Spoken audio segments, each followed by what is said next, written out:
Hello friends, welcome back to my channel Gyan Sankalp. तो friends, ये मैं आपको वेस्टर्न पॉलिटिकल थिंकर की सीरीज लाई हूँ। मैंने प्लेटो और अरस्तु को कंप्लीट करा दिया। आज मैं आपको मैकियावेली पढ़ाने वाली हूँ। इसके अलावा आपको मेरे चैनल पे पॉलिटिकल थ्योरी की भी क्लासेस मिलेगी, कंपैरेटिव पॉलिटिक्स की भी क्लासेस मेरे चैनल पे है, और एक 1000 क्वेश्चन सीरीज है जो मैंने यूजीसी नेट के प्रीवियस ईयर के क्वेश्चन के 2017 से लेके 2023 तक का करा रखा है। 1000 क्वेश्चन सीरीज करके है वो, आप एक एक करके देखिए। और उसमें मैं स्टार्टिंग में आपको आर्टिकल भी बताई हूँ जो आपके लिए काफ़ी हेल्पफुल रहेगा। आपको हर दिन 5-6 आर्टिकल मैंने बताया है जो आपको आसानी से याद हो जाएंगे सारे आर्टिकल।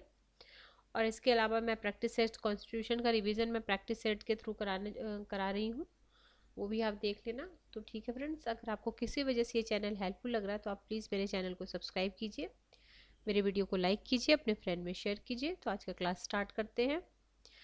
मैकियावेली। तो मैकियावेली का जन्म कब हुआ था? 1469 से 1527। ठीक है, इनका जीवन काल है ये। आधुनिक युग के उद्धारकों निकोलस मैकियावेली का जन्म इटली के पुनर्जागरण आंदोलन के अग्रणी फ्लोरेंस नगर के एक संपन्न परिवार में 3 मई 1469 में हुआ था। मैकियावेली ने अपनी रचना द प्रिंस में फ्लोरेंस के शासक लॉरेंजो डी मेडिसिन को समर्पित की थी। मैकियावेली की पुस्तक द प्रिंस को हीगल ने महान और एक वास्तविक प्रतिभाशाली राजनीतिक व्यक्ति की सच्ची धारणा की संज्ञा दी, जिसका सर्वोच्च तथा महान उद्देश्य होता है।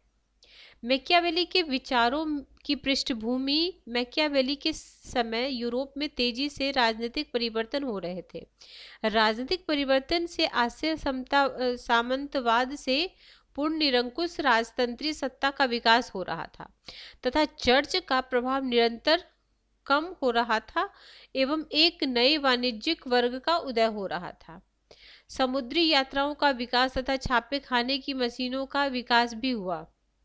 डनिंग ने मैकियावेली को अपने युग का शिशु कहा। ये भी क्वेश्चन पूछता है, डनिंग की कोटेशन किसने मैकियावेली को अपने युग का शिशु कहा? तो डनिंग ने मैकियावेली को अपने युग का शिशु कहा। सेवाइन के अनुसार मैकियावेली यदि कुछ वर्षों बाद पैदा होता तो उसके विचार अलग होते। सेवाइन का क्या कोटेशन है? अगर मैकियावेली कुछ वर्षों बाद पैदा होता तो उसका विचार अलग होता। उद्देश्य, इसका उद्देश्य व्यावहारिक था। इसके विचार का उद्देश्य इटली की एकता का निर्माण करना तथा इटली को शक्तिशाली बनाना था। इसलिए मैकियावेली ने शासन कला पर अपने विचार दिए। मानव स्वभाव, तो उसके अनुसार मानव स्वभाव कैसा था मैकियावेली के अनुसार? तो मैकियावेली के अनुसार जो मानव स्वभाव था ना, वो स्वार्थी, लालची एवं डरपोक था। मानव का मूल उद्देश्य अपनी संपत्ति की रक्षा करना है। संपत्ति की रक्षा के लिए वह शक्ति अर्जित करना चाहता है। राजा को इन स्वार्थी व्यक्तियों को नियंत्रित करने के लिए भय एवं प्रेम दोनों का प्रयोग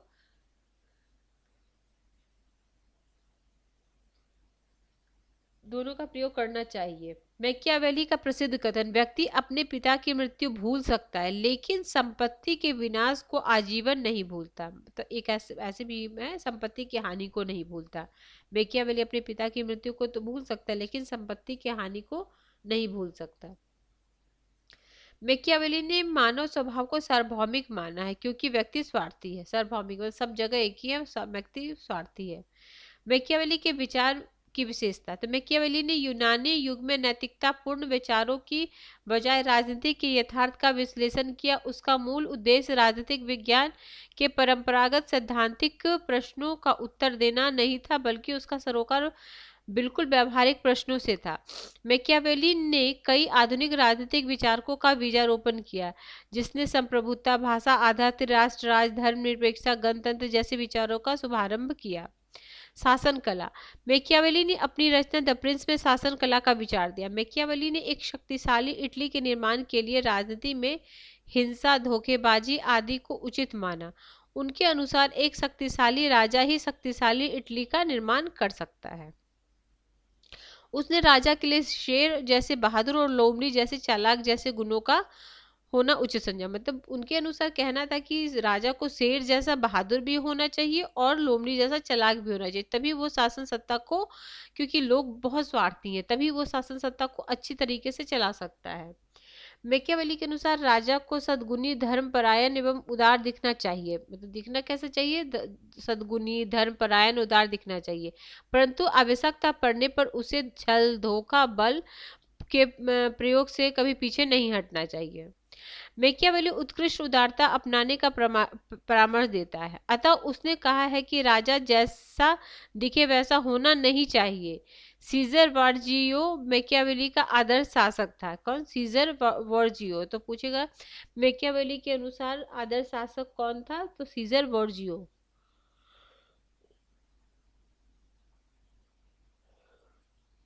आगे है, मैकियावेली ने राजा को सलाह दी कि उसे यह सतर्कता बरतनी चाहिए कि राजा के प्रति प्रजा में घृणा उत्पन्न न हो तथा राजा द्वारा प्रजा की महिलाओं एवं संपत्ति पर आक्रमण न किया जाए। ठीक है। उसके अनुसार राजा को धर्म का राजनीतिक प्रयोग सीखना चाहिए, जबकि स्वयं धार्मिक नहीं होना चाहिए। क्या बोले? कि राजा को धर्म का राजनीतिक प्रयोग सीखना चाहिए, परंतु जबकि स्वयं धार्मिक नहीं होना चाहिए। राजा को यह दिखावा करना चाहिए कि वह लोगों के स्वतंत्रता प्रदान कर रहा है, जबकि वास्तविकता में ऐसा नहीं होना चाहिए। राजा राज्य की सुरक्षा के लिए नागरिक सेना का समर्थन किया, भारे की सेना का समर्थन नहीं किया, जिसका वर्णन उसने अपनी book the art of war में किया है। सद्गुण भाग्य, वर्च्यू फॉर्चून। तो मैकियावेली के अनुसार राजा को सद्गुण का सहारा लेना चाहिए, भाग्य का नहीं। ठीक है। शक्ति द्वारा विपरीत परिस्थितियों को भी नियंत्रित किया जा सकता है। बर्लिन के अनुसार राजनीतिक एवं नैतिकता का संबंध नैतिकता के दो मानदंड है। तो बर्लिन की रचना द ओरिजिन ऑफ मैकियावेली, क्या बर्लिन की रचना है? द ओरिजिनलिटी ऑफ मैकियावेली है। मैकियावेली ने विचार में शक्ति राजनीति का विचार पाया। उसने राजनीतिक को धर्म से पृथक है, ये भी पूछो, सबसे पहले राजनीति को धर्म से जो पृथक करने वाला है वो मैकियावेली है। उसने राजनीतिक और नैतिकता के मध्य नवीन संबंधों का निर्माण किया। आगे है, मैकियावेली के अनुसार राजा पर नैतिक मानदंड लागू नहीं होते। यदि राजा नैतिक मानदंडों से बंधा होगा तो उसके लिए हानिकारक है। नैतिकता के मानदंड आम आदमियों पर लागू होते हैं। उसने नैतिकता की नई परिभाषा देते हुए कहा कि शासक द्वारा राज्य को शक्तिशाली बनाने के लिए किया गया कोई भी कार्य नैतिक है। इसलिए मैकियावेली ने अनैतिक नहीं बल्कि नैतिकता से तटस्थ है। इसीलिए मैकियावेली अनैतिक नहीं बल्कि नैतिकता से तटस्थ है। धर्म एवं राजनीति में संबंध। मैकियावेली ने धर्म एवं राजनीति में स्पष्ट विभाजन किया है। मैकियावेली ने धर्म निरपेक्ष राजनीति का आधार रखा।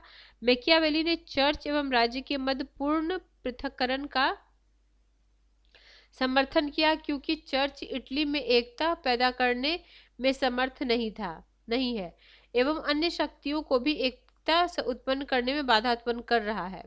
मैकियावेली ने चर्च का प्रबल विरोध किया था, लेकिन वह धर्म का विरोध नहीं किया। चर्च का विरोध किया बट धर्म का नहीं।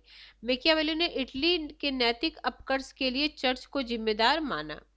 मैकियावेली की शासन पद्धति। द डिस्कोर्सेस में मैकियावेली ने स्वतंत्रता का भी समर्थन किया। उसने कहा कि प्राचीन रोम में स्वतंत्रता सभी के लिए उपलब्ध थी, इसलिए विधि निर्माता का यह कर्तव्य है कि वह स्वतंत्रता को संरक्षित करे।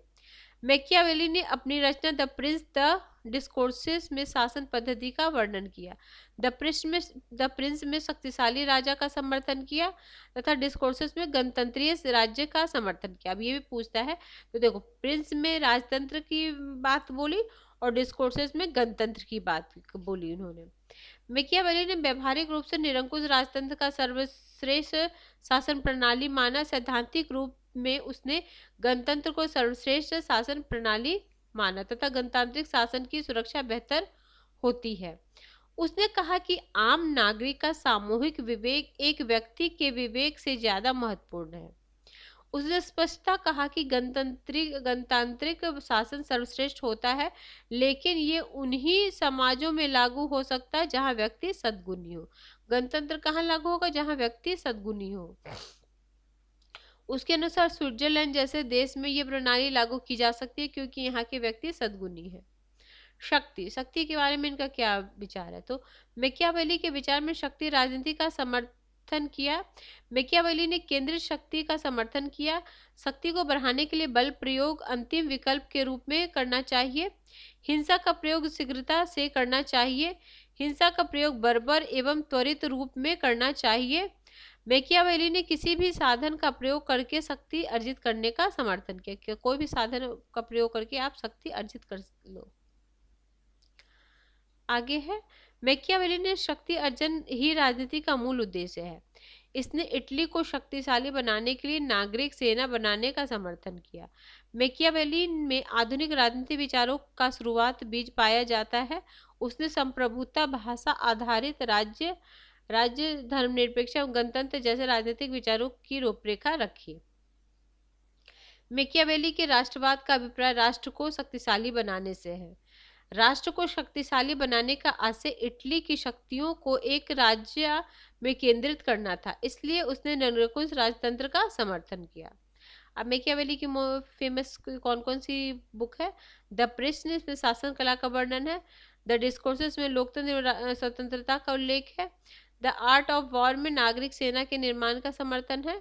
और लास्ट है द हिस्ट्री ऑफ फ्लोरेंस। तो फ्रेंड्स, आज हम मैकियावेली से रिलेटेड कुछ फैक्ट्स को पढ़ चुके हैं। अब एक बार मेरी जब ये सीरीज कंप्लीट हो जाएगी तो मैं फिर इससे रिलेटेड जितने भी एमसीक्यू बनते हैं मैं उसको कराऊंगी। एक बार मैं सारे थिंकर्स को कंप्लीट करा दूं, उसके बाद उससे रिलेटेड एमसीक्यू कराऊंगी।